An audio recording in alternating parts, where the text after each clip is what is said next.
एक खुशहाल परिवार जिसमें माता पिता, दादा और भाई बहन थे। उन्हें अपनी खुशियों पर नाज था। एक दिन ऐसा आया जब पिता ने साथ छोड़ दिया। अपने बेटे के चले जाने से दादाजी को बेहद अफसोस था, पर उन्होंने अपनी बहू और पोते पोती के भविष्य को पहला स्थान दिया और अपने गमों को छोड़कर नई राह पर चलने का जज्बा अपने घरवालों को दिया। लेकिन एक साल बाद ही उनके पोते की एक दुर्घटना में मृत्यु हो गई। यह वक्त बहुत गंभीर था, पर इस वक्त में भी दादाजी और उनकी बहू ने संयम से काम लिया। घर की बेटी की ओर ध्यान देते हुए आगे बढ़े। समय के साथ ढलती उम्र के कारण दादाजी ने भी विदा ले ली। अब घर में बस माँ और उनकी बेटी थी। एक खुशहाल परिवार बिखर गया था।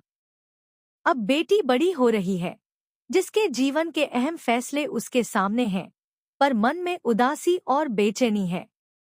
महज 14 वर्ष की आयु में पिता और फिर भाई को खो देने की तकलीफ है, पर हमेशा अपनी माँ की सीख पर जीवन में आगे बढ़ती रही। हमेशा एक हंसता हुआ चेहरा लिए ही उसने अपने जीवन को गले लगा रखा था। एक दिन अकेलेपन के बांध टूट गए और उसने भरी हुई आंखों से अपनी माँ से पूछा, माँ, आप हमेशा कहती हो कि हमारी जिंदगी बहुत अच्छी है, दुनिया में बहुत तकलीफ है, पर हमारे साथ ईश्वर है, लेकिन मुझे तो यह नहीं लगता। एक एक करके सब चले गए, आज केवल उनकी यादें हैं। तब माँ ने उसे जवाब दिया, बेटा, मैं मानती हूँ तूने बहुत कम उम्र में अपने पिता और भाई को खो दिया, तुझे उनकी कमी महसूस होती है।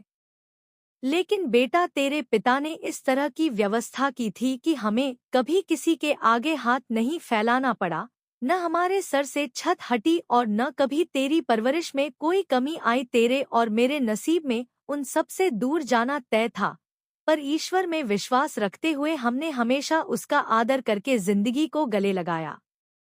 उस कारण ही हमें इस दुख को सहन करने की ताकत मिली। अगर यह हिम्मत नहीं होती तो आज हमारी जिंदगी एक अभिशाप बन जाती।